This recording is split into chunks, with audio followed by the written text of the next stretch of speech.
Olá, seja bem-vindo ao FURB Pesquisa, o nosso espaço para conversar sobre o conhecimento científico produzido na universidade. No programa de hoje, a gente vai conhecer uma pesquisa realizada no programa de pós-graduação em Direito, que investigou a relação entre educação ambiental, controle social e as políticas de saneamento básico em um município aqui do litoral catarinense. Para conversar sobre esse assunto, a gente recebe aqui a pesquisadora Ana Maria Cipriani Pandini, que é mestre em Direito. Bem-vinda, Ana Maria, muito obrigada pela presença. Obrigada pelo convite, bom dia a todos. Bom, a gente recebe também o professor Nicolau Cardoso Neto, que é doutor em Direito Público, professor dos programas de pós-graduação em Direito e Engenharia Ambiental e também dos cursos de graduação em Direito, Ciências Biológicas e Medicina Veterinária. Bem-vindo, professor, muito obrigada pela presença. Eu que agradeço, é uma satisfação estar aqui com vocês. Ana, eu gostaria que você começasse nos explicando qual foi, assim, o propósito central dessa pesquisa desenvolvida por vocês. O propósito da pesquisa foi tentar compreender a forma como a educação ambiental poderia impactar na participação da população na implementação de políticas públicas de saneamento básico da cidade de Balneário Camboriú. Como é que nasceu, Ana, essa proposta de pesquisa no âmbito da tua carreira, também no âmbito do programa, né, do PPGD aqui da FURB? Bom, o PPGD tem uma linha de pesquisa que é do professor Nicolau, né, no sentido de sustentabilidade. E na minha carreira, o interesse pela pesquisa na área de educação ambiental surgiu pelo interesse que eu tenho em tentar entender o que leva as pessoas, às vezes, a não se importar, aparentemente, ou não conhecer, enfim, as causas que levam à degradação ambiental que a gente vive hoje, né? Por que ninguém, ou quase ninguém, se envolve nas políticas públicas voltadas à preservação ambiental? Essa é a minha, digamos, essa foi a minha preocupação quando eu sugeri ao professor que a gente pudesse talvez pesquisar algo voltado à educação ambiental. E ele aceitou. Vocês adotam ali Balneário Camboriú como foco dessa investigação, né? Tem alguma razão específica que justifique a escolha desse município? Tem. Na verdade, o município foi ideia do professor, mas ele trabalha com balneabilidade. E o município de Balneário Camboriú, ele tem bastante visibilidade, principalmente em relação ao turismo, né? Porque é uma cidade talvez a mais turística de Santa Catarina, pelo menos em termos de litoral, né? E então a gente escolheu a cidade porque a gente achou que seria uma cidade justamente que chamaria atenção. Até eu acho que vale a pena, não sei se tu lembra da conversa que a gente teve quando a gente estava fazendo a orientação, né, que quando a gente vai escolher o tema, a gente acaba de alguma forma pensando em alternativas ou banco de dados que a gente tinha. E aí a Ana disse uma coisa que foi bem interessante, que ela queria fazer um trabalho que contribuísse com a sociedade, que de alguma forma desse um retorno a partir da academia para a sociedade. E a gente analisando o banco de dados que a gente tinha do outro projeto, que é o de qualidade ambiental, que a gente analisou o padrão de qualidade da água em toda a costa catarinense, alguns municípios destacam mais pela necessidade de a gente estudar e entender de que forma que essa água pode estar sendo alterada. E aí surgiu o Balneário Camboriú, né, que a gente queria trazer um município que é referência de turismo. Esse temporada que passou estourou todos os dados quanto à ocupação turística, a presença de muitos estrangeiros também no município. E constantemente a gente vê na mídia a informação de que o município não está com a balneabilidade suficiente para a pessoa entrar no mar. Então, com os recortes que a gente fazia da pesquisa, né, quando a Ana disse, eu quero contribuir para que seja prático, né, a gente com o banco de dados olhou e pensou, nossa, vamos fazer balneário. Né, balneário que de alguma forma acaba tendo uma demanda grande porque está na mídia o tempo inteiro pela questão turística, pelo impacto econômico, pelo impacto social que tem aquele município. E aí foi lançado o desafio para a Ana aceitou, né, adorou a ideia e acabou tocando o projeto com bastante qualidade, tendo o resultado do livro que a gente está, de alguma forma, falando hoje. Ana, e como é que é essa questão do saneamento básico em Balneário, a partir do que vocês verificaram, estudaram? O município possui uma política de saneamento básico? Qual que é a avaliação que se pode fazer dessa política a partir dos dados da pesquisa? A política existe. A lei existe, né? Eles têm programa de educação ambiental na lei eles têm práticas de educação ambiental, por exemplo, num parque, eles têm educação ambiental prevista, pelo menos, para as escolas.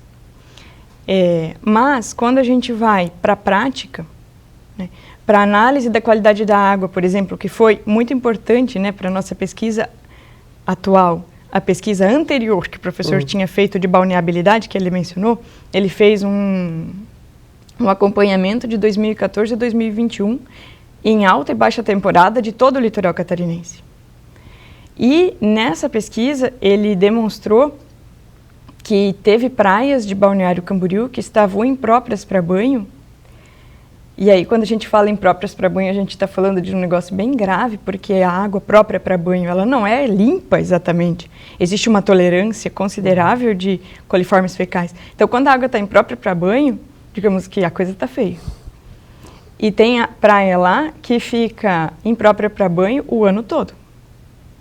E, inclusive, isso chama atenção, esse dado do professor, porque ele é um pouco diferente do dado, por exemplo, que o IMA, que é o Instituto do Meio Ambiente de Santa Catarina, apresenta. Porque pelo IMA, as praias estão mais próprias para banho, digamos. Mas pela pesquisa do professor, não está tão própria assim, os dados conflitam. Então isso chamou nossa atenção também. Por que os dados são diferentes? Se o lugar de coleta de água é o mesmo, né? Durante a baixa temporada, veja, baixa temporada, 23% das praias estavam impróprias para banho. Então, isso chamou a nossa atenção. Por que tem tanta previsão de política ambiental, de política de educação ambiental na cidade? E mesmo assim a água está desse jeito.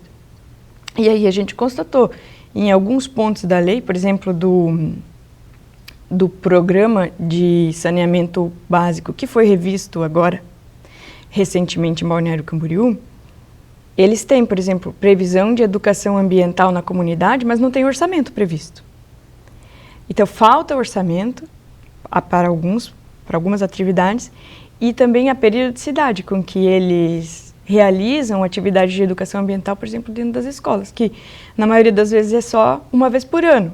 Quer dizer, se o aluno faltar o dia que tinha a educação ambiental, ele perdeu o conteúdo de educação ambiental do ano todo. É muito pouco, né? E isso vai, de alguma forma, direto à participação social, né? Se você não ensina esse pessoal qual é o direito que eles têm e de que forma que eles podem demandar do poder público respostas, o pessoal não vai saber demandar. E Balneário tem um destaque interessante também, que a gente está falando de população fixa e população flutuante, né? A fixa é a que mora no município. A flutuante é a que vem para a temporada. E em alguns períodos, Balneário tem mais de 1 milhão de pessoas flutuantes naquele município que estão, de alguma forma, gerando diferentes tipos de resíduo. E se tu não tem uma política municipal para atender a demanda dos residentes, quiçá a do flutuante. Então, os índices de qualidade que a gente analisa a partir de políticas públicas de saneamento vai levar isso em consideração. Toda a preparação do município como município para a sua população fixa e que também deve incluir a população que frequenta esse município na alta temporada. Então, quando a Ana fala de entendermos ali como é que flutua esses índices de balneabilidade, a gente tem que entender que cada um desses pontos de análise, que não significa a praia toda, né? Eu acho que vale a pena destacar isso. São analisados pontos e às vezes a mesma praia tem 2 ou 3 pontos que são analisados. Onde alguns ficam o ano inteiro fora do parâmetro de balneabilidade para você ter contato com a água. Então, há que se entender o motivo pelo qual que esses pontos estão fora. E quando a Ana pesquisa a educação ambiental para ver se existe um controle social a partir da política pública, a gente começa a ver a forma como a sociedade teria para demandar do poder público que fosse realizado uma política pública para implementar a aplicação do saneamento daquele município. Que vale a pena destacar, né? Saneamento, água potável, esgotamento sanitário e resíduos sólidos. Né? Imaginem 1 milhão de pessoas indo ao banheiro. Né? A gente tem que falar sobre isso. 1 milhão de pessoas gerando resíduos sólidos, embalagens, resto de comida. Como é que eu faço a gestão desses resíduos? Como é que eu faço esse tratamento? Então, o projeto Balneabilidade, que foi até a fala da Julie, que veio no outro programa, trazia dados para a gente entender se existe a norma. Existe. Né? A Ana deu o próximo passo. Ok, nessa norma está previsto como a gente vai implementar e colocá-la em prática, que é o resultado do trabalho dela. Né? O controle social e a educação ambiental está ali. Agora, colocar em prática são outros 500. Né? Então, a gente tem que entender quais são esses vícios e gargalos que existem na implementação dessa educação ambiental, seja no colégio, da educação ambiental seja para a comunidade como um todo, não só fora do ambiente, porque daí também tem uma questão que a gente tem que refletir, que acontece muito, é que a educação ambiental fica taxada à criançada no colégio. Não é só isso. Ela tem que ser continuada com programas de rádio, programas de educação continuada, de fazer com que o turista que chegue naquela cidade entenda quais são as políticas de saneamento daquela cidade, para que também separe o resíduo, que segregue seus resíduos e dê a destinação correta a partir de políticas que existam naquele local. Não só apenas de faz de conta, que muitas vezes o município acaba fazendo, não digo que seja o caso de Balneário, mas muitos municípios fazem os seus planos de saneamento para ter acesso a verbas do governo federal ou estadual. Mas a aplicação, de fato, acaba não ocorrendo. Então, a gente tem que entender diferentes dimensões, né? E a educação ambiental era uma delas, pelo controle social feito pelo trabalho da Ana. Ana, essa ideia, né, esse conceito de controle social é central para a tua pesquisa, né? Eu gostaria que tu nos explicasse um pouquinho melhor do que se trata esse conceito e de que forma ele poderia se materializar ou deveria se materializar no âmbito das políticas de saneamento. O controle social do nosso trabalho é o controle social participativo. Existem outros conceitos de controle social que a gente não trabalhou, né? No nosso caso, é um controle social relacionado com o exercício de uma cidadania crítica, de uma cidadania ativa, do cidadão que vai lá e se interessa e participa desde a elaboração da política pública até a implementação e fiscalização do trabalho que é realizado. É nesse sentido que a gente trabalha o controle social participativo, né? E por isso a educação é tão importante, para que as pessoas, digamos, para que você possa agir sobre uma realidade, para buscar transformar ela para melhor, você precisa conhecer essa realidade. E daí que vem a educação ambiental. Até eu brinco às vezes em sala de aula, já deve ter escutado essa, né? Quem aqui em sala já participou de uma reunião de conselho municipal? Quem aqui foi a uma reunião de associação de bairro? Quem vai na reunião de condomínio? Dá umas brigas bem interessantes para a gente saber o que está acontecendo de fofoca nas regiões, que geralmente a gente acaba brincando com isso. Mas de fato a gente vê na ausência de resposta de boa parte das pessoas que a gente não está preparado a entender o que são esses espaços, né? Às vezes parece chato, parece difícil, é uma coisa que vai ocupar mais o nosso tempo, mas é necessário para que nós tenhamos um bom bairro, uma boa cidade, um bom planejamento. E uma outra crítica que existe também, que é interessante a gente entender, né? Geralmente essas reuniões são feitas em horário comercial. A pessoa trabalha, né? Até a intenção, e tem previsão legal, é que elas sejam feitas em horário onde as pessoas não estejam trabalhando, à noite. Mas a gente olha o dia a dia da pessoa, a pessoa saiu 7 e pouco de casa para levar o filho no colégio, pegou o trânsito, trabalhou o dia inteiro, está saindo do trabalho 5, 6 horas da tarde, pega o filho no colégio, né? Muitos acabam tendo contraturno, que é o meu caso. Chega em casa cansado, com fome, querendo banho, então tu não vai fazer mais nada, né? E até uma estratégia, eu trabalhei uma época no projeto Piava, que até era aqui dentro da FURB, a gente fazia coffee break, levava a famosa cuca com café. Aí o pessoal saía do trabalho comigo, com café, e participava da reunião, porque a fome ficava, pelo menos para trás, naquele momento de participação. Então, além da gente ter a previsão legal para o controle social, a gente tem que tentar entender algumas estratégias para fazer com que isso realmente aconteça. Que as pessoas se interessem, que as pessoas venham para a discussão, doem o seu tempo, né? Participar desses espaços coletivos de discussão é um exercício de cidadania. Se a pessoa não faz isso, até eu brinco em sala de aula também, não reclama. A culpa é tua. A omissão de não participar é tua. Não dá para a gente jogar apenas a culpa no poder público, porque a gente faz esse exercício. A culpa é do vereador que não fez nada. Tá, mas você assistiu alguma reunião da Câmara de Vereadores? Você participou de algum espaço coletivo dele? Você mandou um e-mail para o vereador? O meu não foi eleito. Então, mas manda para os outros cobrando, né? Torna isso público, faz com que esse exercício de cidadania, que acaba sendo implementado pelo legislativo, nos representando, pelo executivo, nos representando, faça com que a gente exerça um controle social dessas funções, né?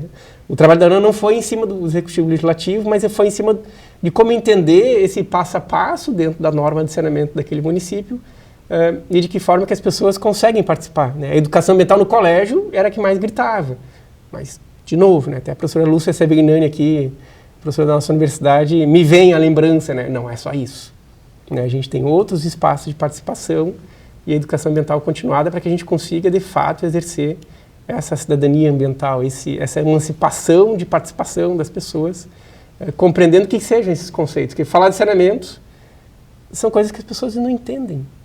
né? Não sabe o que é um esgotamento sanitário, nunca visitou um sistema de tratamento, nunca visitou um sistema de tratamento de água, não sabe nem como é o local para separação dos resíduos, né? Que tem várias dificuldades. A gente pode, de alguma forma, ajudar esses espaços a serem melhores. Tem um resultado bem interessante a partir do trabalho da Ana para que a gente pudesse, a partir de Balneário, quem sabe, ampliar esse sistema de saneamento para tentar ajudar a sociedade a participar melhor desses momentos. De que forma a gente poderia sintetizar, Ana, o resultado principal, a conclusão principal do teu processo de pesquisa?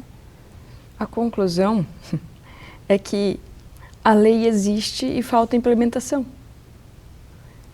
A lei existe. Aí, assim, me chama muita atenção algumas coisas, porque a gente pode dizer assim, como o professor falou, mas falta interesse do poder público.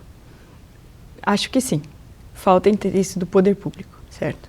Falta investimento, talvez. Por quê? Por que tem uma previsão de educação ambiental para a comunidade e não tem verba prevista, certo? Como é que eles vão implementar uma atividade sem nenhuma verba? Então, isso, falta interesse. Mas falta interesse da população também. Porque, assim, não é, digamos, algo de muito difícil acesso à informação sobre reciclagem. Inclusive, Balneário tem um programa chamado Recicla ABC. E é muito bom. Que é muito bom, que melhorou, dentro de um ano, 46% de aumento dos resíduos sólidos coletados para reciclagem. Né? Mas, ainda assim, o percentual reciclado em Balneário é 6% do potencial. Então, por que a população, em algumas entrevistas que fizeram parte da nossa pesquisa, que a gente acompanhou ali no programa de saneamento básico, a população diz assim, não, eu até sei que tem ali os pontos de coleta, mas eu não uso não. Então, chama atenção, porque falta interesse. E por que falta interesse? Não sei, a pessoa não teve oportunidade de conhecer melhor, a pessoa não teve oportunidade, talvez, de saber as consequências que tem para a nossa vida, né? Enquanto ser vivo mesmo, enquanto parte desse planeta que nos sustenta e sustenta a vida como um todo. A pessoa não tem, parece, essa consciência. Então, a nossa conclusão é essa, que justamente a educação ambiental ela é deficitária. E é importante a gente dizer, isso não é um problema isolado de Balneário Camboriú. Isso é um problema global. Né? Isso é um problema nacional. Porque no Brasil, nos dados da pesquisa que a gente juntou, do IBGE e tal, se eu não me engano, eram 40% da população analfabetos funcionais. 30% analfabetos funcionais e 40% com ensino fundamental incompleto. Então, uma pessoa que não tem, por exemplo, as bases da educação, quiçá a educação ambiental, essa pessoa, ela se sente empoderada o suficiente? Ela se sente responsável pelo seu destino? Talvez não.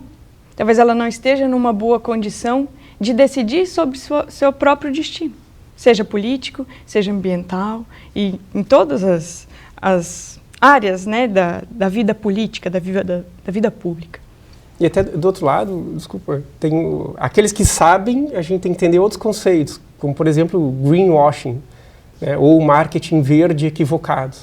Eu comprei uma camiseta feita de canudinho.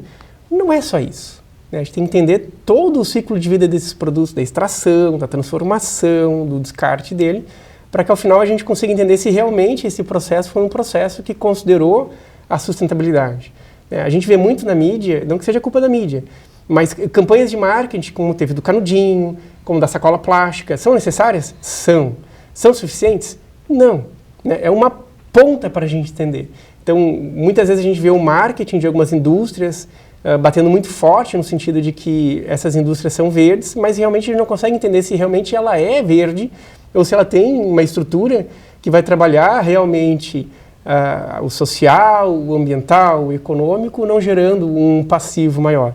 Né? Então a gente tem que levar em consideração as pessoas que não vão entender o que são essas políticas, mas também a gente tem que levar em consideração as pessoas que entendem, mas não fazem porque não dão sequência, porque não tem estrutura para tanto, ou porque às vezes tentam fazer e não conseguem, que é o que a gente escuta bastante, né?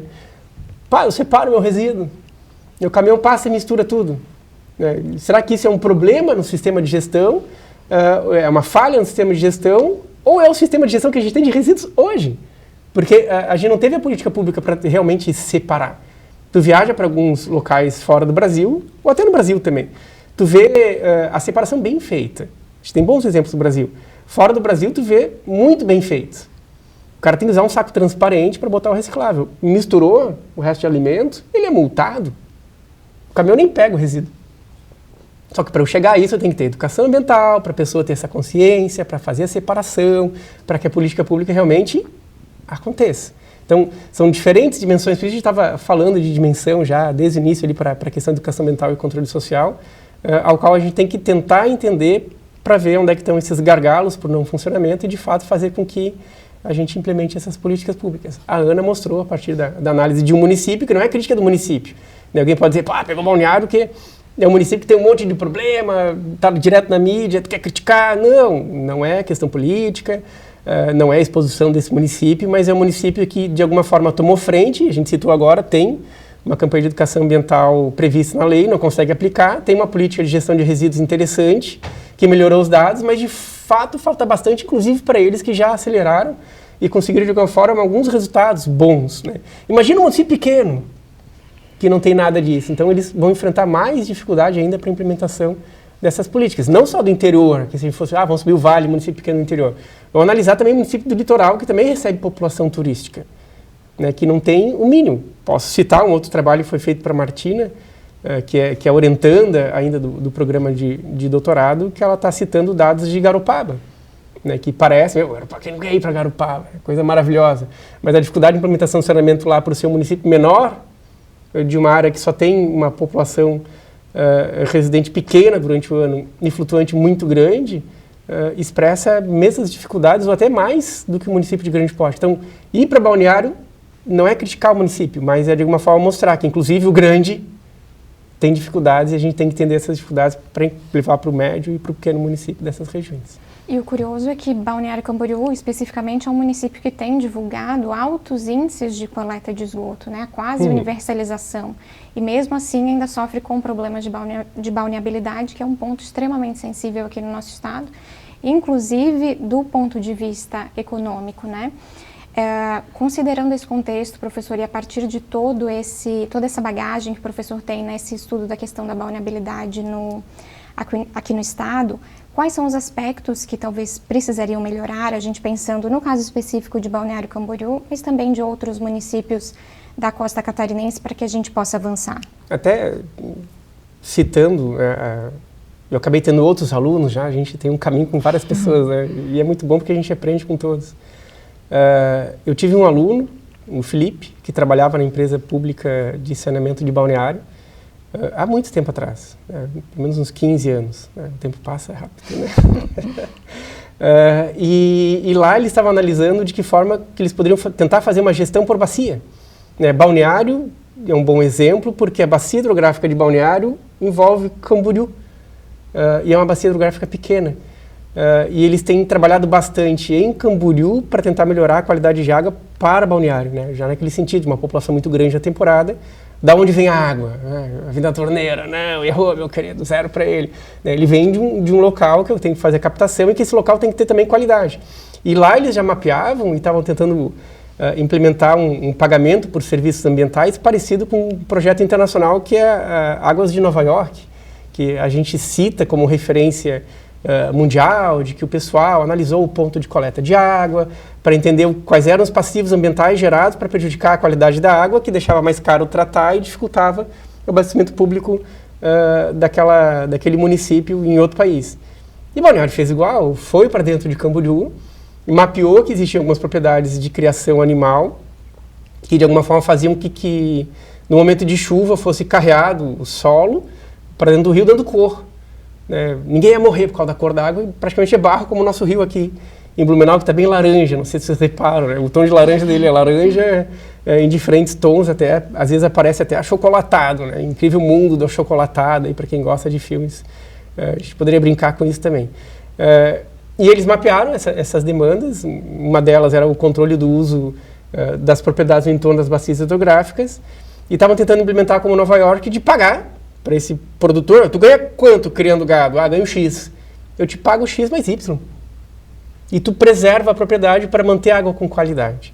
Então, o Balneário já fez alguns bons exemplos, né, e por isso que justifica até a gente pegar Balneário também, não só para criticar negativamente, criticar positivamente, de um município que já tem um certo histórico, uma população muito grande, em alta temporada, que precisa bastante de acesso a esses recursos com qualidade. Então, a gente vê boas práticas, bons resultados, mas ainda insuficientes, né? E a educação ambiental seria uma alternativa interessante para que esse município pudesse trabalhar e fazer com que as pessoas entendessem melhor, né? Aí vem casado junto a isso, que não foi objeto da nossa pesquisa, mas poderia ter vindo, a criação de leis no município de Balneário Camboriú, onde os prédios, que cada vez mais Balneário está mais alto, né, já fazem um tratamento prévio de esgotamento sanitário. Né? Pelo menos pegar o sólido em suspensão, separar, aí um caminhão passa, pega esse sólido e leva para um aterro para fazer o devido tratamento. Já um tratamento prévio já na origem. Né? Então, a gente já vê isso na lei. Vou citar o caso de Blumenau. Blumenau tem uma situação interessante, que está aplicando o QDS, que é o Coeficiente de Desenvolvimento Sustentável, para retenção da água no momento de chuva, na propriedade. Então, eu tenho que analisar o coeficiente de limpeza daquele terreno para tirar a cobertura vegetal que vai evitar que a água fique presa nela ou que vá para o subsolo, e eu criar estratégias. Às vezes a gente até vê as construtoras dizendo, o nosso prédio é sustentável, o nosso é.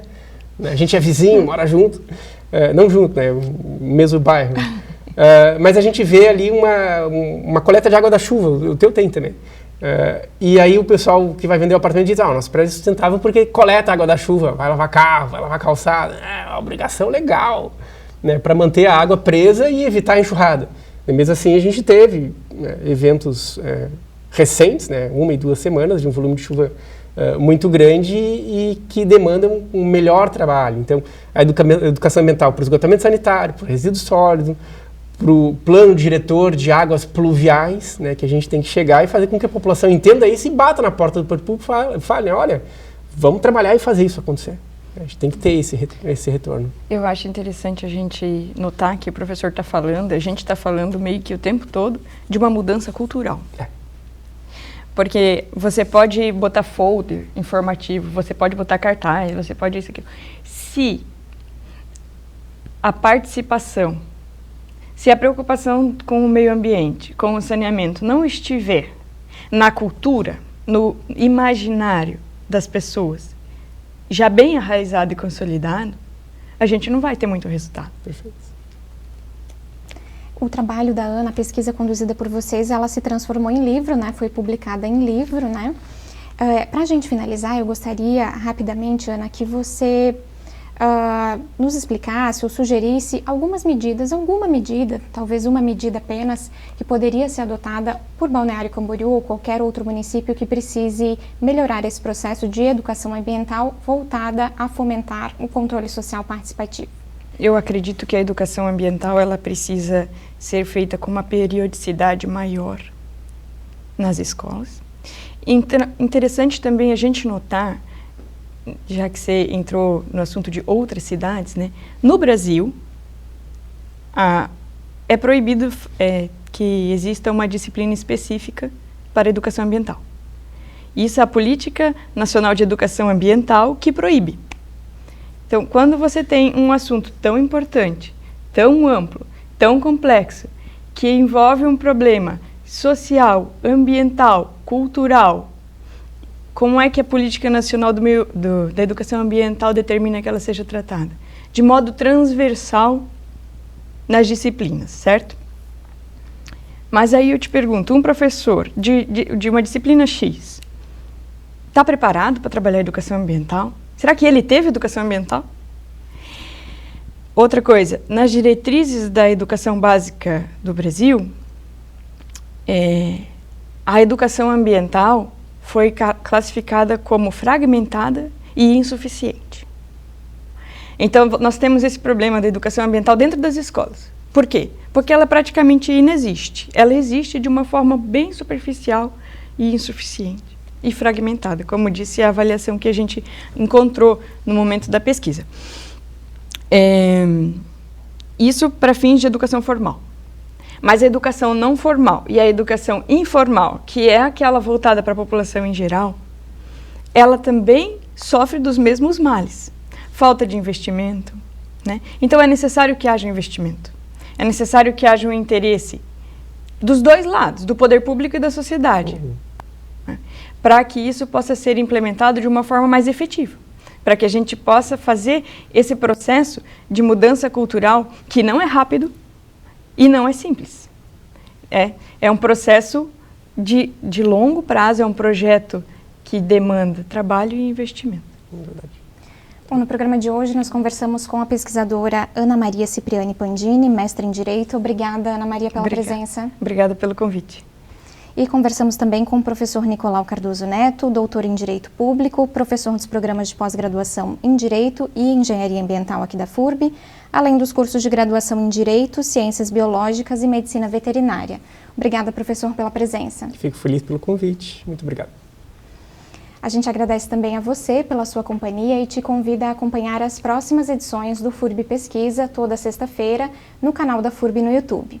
O programa de hoje termina aqui. Até a próxima.